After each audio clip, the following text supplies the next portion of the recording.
গেল রাতে প্রায় 5.5 ঘন্টার ভয়াবহ আগুনে করাইল বস্তির 1,500 ঘর পুড়ে গেছে। খোলা আকাশের নিচে অবস্থান করছেন কয়েক হাজার বাসিন্দা।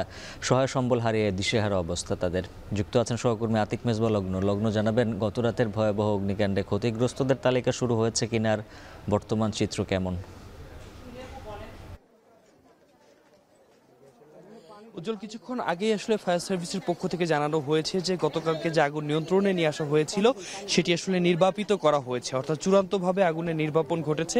আমরা এখানে আছি, আমরা আসলে কথা বলেছি ফায়ার সার্ভিসের সাথে, জিজ্ঞেস করেছিলাম যে ক্ষয়ক্ষতির পরিমাণের বিষয়টি আসলে কিভাবে দেখা হচ্ছে। বলছে যে তারা আসলে ইতিমধ্যে কাজ করা শুরু করে দিয়েছে এবং এর সাথে যারা স্টক হোল্ডার রয়েছে বা যারা সংশ্লিষ্ট রয়েছে তারাও কিন্তু স্পষ্টভাবে আমাদেরকে জানিয়ে দিয়েছে যে তারা আসলে একটা তালিকা করার চেষ্টা করছে। এখন যেমনটা দেখতে পাচ্ছেন এখনো কিন্তু অনবরত বিভিন্ন জায়গা থেকে আগুনের ফুলকি এবং ধোঁয়া আছে। এখানে যারা আসলে সহায় সম্বলহীন নিঃস্ব মানুষ রয়েছেন তারা কিন্তু এখন পর্যন্ত চেষ্টা করছেন যে এখান থেকে ধ্বংসস্তূপের মধ্য থেকেও তাদের হাতড়ানো কোনো সম্পদ বা শেষ সম্বলের কিছু পাওয়া যায় কিনা সেই বিষয়টি।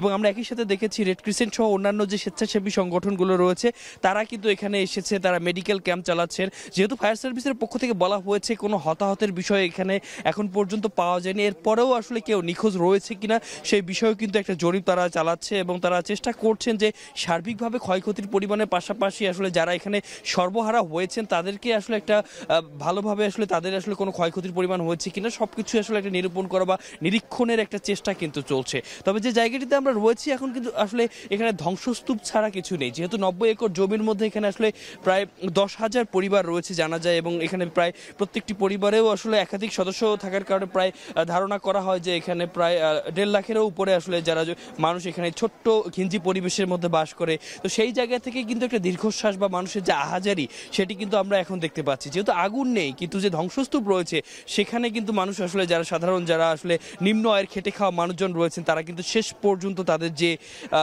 শেষ যে হারানো সম্বল সেখানে কিন্তু স্মৃতি হাতড়াচ্ছেন এবং সেখান থেকে আসলে কিছু পাওয়া যায় কিনা সেই বিষয়টি আসলে দেখভাল করার চেষ্টা করেছেন। আমরা আসলে দেখেছি আইন শৃঙ্খলা রক্ষাকারী বাহিনীরও অনেকে রয়েছেন আসলে এখানে। সার্বিকভাবে যেহেতু আশেপাশের বিভিন্ন সড়কে একটা লম্বা যানজট রয়েছে তো সেই জায়গা থেকে আসলে 3 হুইলার বা 3 চাকার যে যান সেগুলোকে বন্ধ রেখেই কিন্তু আপাত দৃষ্টিতে তারা দেখছেন বা চেষ্টা করছেন যে এখানে আসলে যতটা সুশৃঙ্খলভাবে আসলে নির্বাপনের পরে যে কার্যক্রমগুলো থাকে, অর্থাৎ যে বিভিন্ন ধ্বংসস্তূপগুলোকে সরানো এবং একই সাথে যারা খোলা আকাশের নিচে রয়েছেন তারা আসলে নিজেদের জায়গায় পৌঁছাতে পারছেন কিনা কিংবা এখানে চলাচলের জন্য কোনো রকমের সমস্যা না হয় সেই বিষয়টিও কিন্তু দেখভাল করার সর্বোচ্চ চেষ্টা কিন্তু আমরা তাদের কাছে দেখতে পাচ্ছি। তবে ফায়ার সার্ভিসের পক্ষ থেকে বিস্তারিতভাবে জানালে তখন আমরা হয়তো আরো জানাতে পারবো। তো উজ্জ্বল এই ছিল আমার এখান থেকে সর্বশেষ। উজ্জ্বল। যুক্ত ছিলেন সহকর্মী আতিক মেজবা লগ্ন।